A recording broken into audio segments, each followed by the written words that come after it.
और चलिए आगे बढ़ते हैं। कैसा चल रहा है निरहुआ का पूरा ये चुनाव प्रचार, एक रिपोर्ट आपने देखी है और दिनेश लाल यादव यानी निरहुआ से बातचीत की है हमारे सहयोगी ने, अरविंद चतुर्वेदी ने उनसे बातचीत की है। सुनिए क्या कुछ उनका कहना है इस चुनावी प्रचार के दौरान।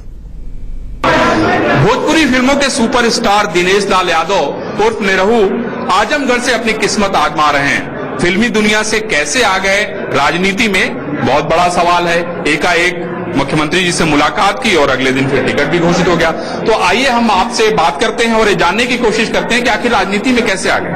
निरहु भाई, लोगों के मन में एक बड़ा सवाल है कि राजनीति में कैसे आ गए। आप इतना बढ़िया एक्टिंग करते थे, बिग बॉस में भी चले गए, दुनिया ने आपको देख लिया, तो राजनीति के बॉस बनने के बारे में कैसे सोचा?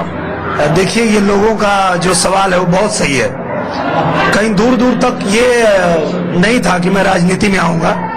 मुझसे कोई पूछता भी था तो मैं मना करता था कि हाँ, मैं राजनीति में नहीं आना चाहता हूँ, क्योंकि मैं अपने काम में इतना व्यस्त हूँ कि मेरे पास समय नहीं है, तो मैं नहीं आ सकता। मैं ऐसा मानता था और मैं कहता भी था।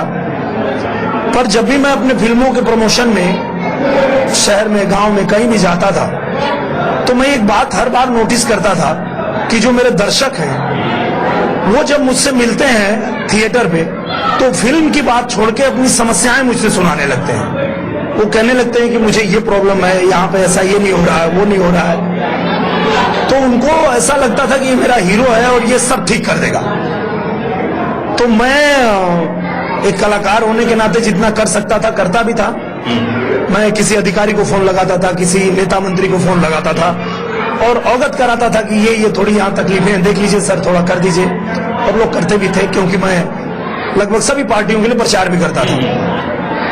एक दिन अचानक मेरी मुलाकात हुई मुंबई में ही श्री योगी आदित्यनाथ जी से, हमारे मुख्यमंत्री जी से।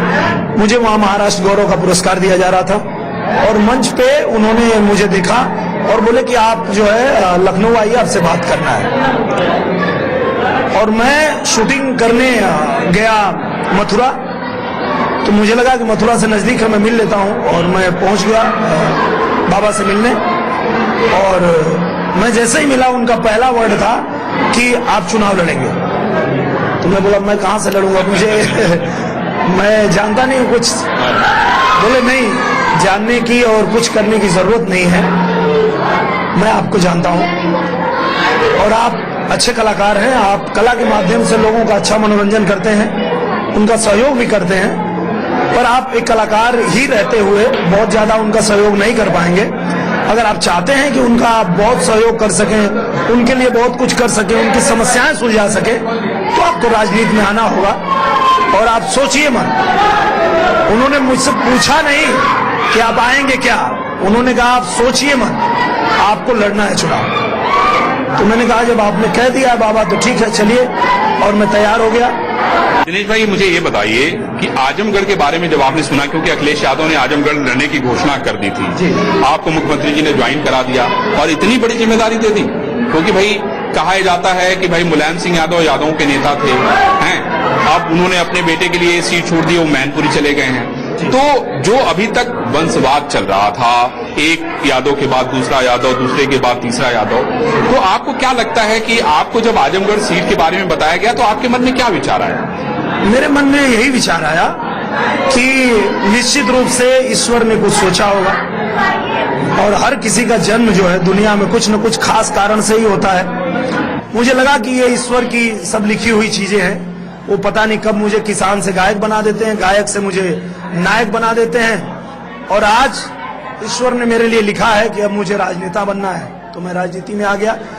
तो मुझे लगता है कि हम लोग अगर ऐसा सोचते हैं कि हम कुछ कर रहे हैं तो वो हमारा भ्रम होता है। हमारे लिए सब कुछ ईश्वर ने लिख रखा है, कब क्या करना है, और मुझे लगता है कि उसकी पृष्ठभूमि तैयार हो जाती है और जब तैयार होती है तो आप उसी के अनुकूल चलते हैं। अब जैसे कि इस चुनाव से पहले एक जो बड़ी घटना हुई जिससे मैं बहुत खिन्न था, मेरे मन में बहुत इस बात को लेके दुख था कि उत्तर प्रदेश में गठबंधन बना है और गठबंधन इस नाम पे बना है कि हम नरेंद्र मोदी जी को फिर से प्रधानमंत्री नहीं बनने देंगे। इस बात का मुझे बहुत दुख था कि यार, एक आदमी, ईमानदार आदमी, देश को इतना मजबूती से चला रहे हैं, पूरा देश छोड़िए पूरी दुनिया कह रही है और आज पूरी दुनिया भारत के साथ खड़ी है सिर्फ ऐसे प्रधानमंत्री की वजह से जो हमारे एक दो दुश्मन देश हैं वो कांप रहे हैं, डर के एकदम बैठ गए हैं। तो ऐसा प्रधानमंत्री, ऐसा व्यक्तित्व, ऐसा व्यक्ति सदियों में कभी पैदा होता है। ये हमारा सौभाग्य है कि इस समय भारत में ऐसा रत्न पैदा हुआ है और उनको जिम्मेदारी मिली और उन्होंने निभाया भी है। तो ये लोग क्या चाहते हैं, क्यों इनको रोकना चाहते हैं? तो इस बात का मलाल भी था मेरे मन में। तो वो भी शायद पृष्ठभूमि तैयार कर रहा था। और ये सब मैं कहा ना, विधि का विधान है। शायद अगर ये लोग गठबंधन करके उनको रोकने की कोशिश नहीं करते तो शायद मैं मना भी कर सकता था कि नहीं, मैं नहीं जाऊंगा। पर मुझे लगा नहीं, मैं एक सच्चा हिंदुस्तानी होने के नाते मेरा दायित्व है, कर्तव्य है कि अगर इस देश के साथ कुछ गलत होने जा रहा है, जाति के नाम पे एक गठबंधन बना के उनको रोकने की कोशिश हो रही है, तो कम से कम ये जो समीकरण है इसको तोड़ने के लिए ही शायद मेरा जन्म हुआ है और मैं इसीलिए आया हूँ। अखिलेश जी से भी आपकी मित्रता होगी निश्चित रूप से। जब आपको टिकट मिला तो कोई ऐसा रिएक्शन अखिलेश जी की तरफ से, उनकी पार्टी की तरफ से कुछ ऐसा हुआ? क्योंकि मैंने देखा कि भाई कुछ लोग विरोध भी कर रहे थे आजमगढ़ में आपका। लेकिन मैं ये जानना चाहता हूं कि जितने यादव लोग हैं वो मुलायम सिंह यादव, अखिलेश यादव, बाकी परिवार से कहीं न कहीं जुड़े रहते हैं। राजनीति में आने के पहले मैं समझता हूँ आपकी भी कई मुलाकातें हुई होंगी, बात भी होती रही होगी। मुझे लगता है ये लोगों को बहुत बड़ा भ्रम है, ये बहुत बड़ा भ्रम है कि यादव है मतलब समाजवादी पार्टी में होगा।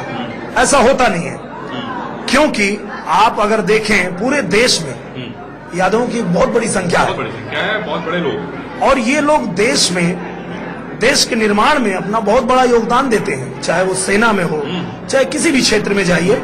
तो ऐसा नहीं है कि ये सब लोग समाजवादी पार्टी जो एक परिवार की पार्टी है, जो वंशवाद की तरह चलती है, नाम सिर्फ रखा है समाजवाद, पर वहां सिर्फ वंशवाद चलता है। आप देख लीजिए, अगर अभी जो आप आजमगढ़ के चाहे पूर्वांचल के लोग आज अगर हमारे साथ खड़े हुए हैं, उसके पीछे कारण ये है कि वो भी ये सच्चाई जान चुके हैं कि पूरे उत्तर प्रदेश में जब उनको चुनाव लड़ाना होता है तो सिर्फ उनके परिवार के यादव लड़ते हैं। पूर्वांचल में चुनाव लड़ाना होता है या तो उनके पिताजी लड़ते हैं या तो वो खुद लड़ते हैं। और अभी एक आध जो 2 सीट बची है उसके लिए भी उनके परिवार में कैंडिडेट तैयार हो रहे हैं। तो ये बात पूर्वांचल के लोग भी समझ चुके हैं कि वो सिर्फ हम लोगों को छला जा रहा है अपने निजी स्वार्थ के लिए, और नाम दिया जा रहा है समाजवाद। तो आजमगढ़ पे आपने रिएक्ट नहीं किया? आपने कहा पार्टी ने भेज दिया तो हम लड़ेंगे। नहीं, मैं रिएक्ट इसलिए नहीं किया कि मैं आज ही पार्टी ज्वाइन कर रहा हूं और ये मेरा सौभाग्य है कि मुझे इतना बड़ा दायित्व मिल रहा है। ये बहुत कम लोगों को मिलता है। और इसके बारे में मैं कुछ इसलिए बोल पाता कि अगर ये गलत होता, पर मुझे लग रहा था कि जो लोग देश के विरोध में, जो प्रधानमंत्री के विरोध में खड़े हैं, अगर उनके सामने मुझे खड़ा होने का मौका मिलता है। अब इस पे मैं एक बात बताता हूं आपको। लोगों ने मुझे ये पूछा कि अरे यार, आपको अखिलेश यादव जी ने यश भारती दिया था और आप उनके खिलाफ चुनाव लड़ रहे हैं। तो मैंने उन लोगों को एक ही बात बोला कि भाई मेरे, अखिलेश भैया ने तो मुझे यश भारती दिया, मेरे माँ बाप ने मुझे जन्म दिया है। अगर वो लोग देश के खिलाफ होंगे तो मैं उनके खिलाफ खड़ा हो जाऊंगा। मैं इस देश के विरोध में चलने वाले किसी भी व्यक्ति का समर्थन कभी नहीं करता हूं। आपकी सबसे पहली सुपरहिट फिल्म कौन सी थी? पहली ही सुपरहिट थी। कमाल तो यही था क्योंकि लोग पहले से ही बहुत एल्बम की वजह से बहुत प्यार करते थे। और चलत मुसाफिर मोलियो रिलीज हुई। गाना सुनाइए हमें। गोरखपुर में जब वो लगी थी, जी, गोरखपुर में जब वो लगी थी फिल्म राज सिनेमा में, आज तक उस फिल्म का रिकॉर्ड है, किसी ने तोड़ा नहीं, किसी फिल्म ने। ऐसा उसका कलेक्शन था। उसमें एक गाना था, बहुत लोगों ने पसंद किया था, आय हाय पातर तिरिया हो, आय हाय पातर तिरिया होली मजेदार, इनका में बड़ा रस मिलेला। ये गाना बहुत फेमस हुआ था। मुझे आप ये बताइए कि मोदी जी का आशीर्वाद, कोई बातचीत हुई, कोई आशीर्वाद आपको मिला? मुझे लगता है कि मैं सीधे सीधे जीत के ही उनसे आशीर्वाद लूंगा। जी, उनके लिए कुछ बनाया तो आप मुझे सुनाइए। बिल्कुल। मोदी जी के लिए मैंने बनाया, जब अभी जो भी घटनाएं हुई उसको लेके मैंने बनाया था, शायद उन्होंने सुन भी लिया होगा। अब ना छोड़िया पाकिस्तान के सबक सिखा दो मोदी जी, सिखा दो मोदी जी, सबक सिखा दो मोदी जी। तिरंगा तिरंगा लाहौर में अब चल के तू फहरा दो मोदी जी। सूतल जबले शेर रहे तबले गीदड़ ललकारे, लाखों गीदड़ भागे लें जब शेर झपट्टा मारे, तब ना छोड़िया पाकिस्तान के सबक सिखा दो मोदी जी। Thank you. प्रियंका और राहुल तो पहले से थे, प्रियंका भी आ गई हैं, तो आपको क्या लगता है उसका प्रभाव है कुछ? देखिए क्या है,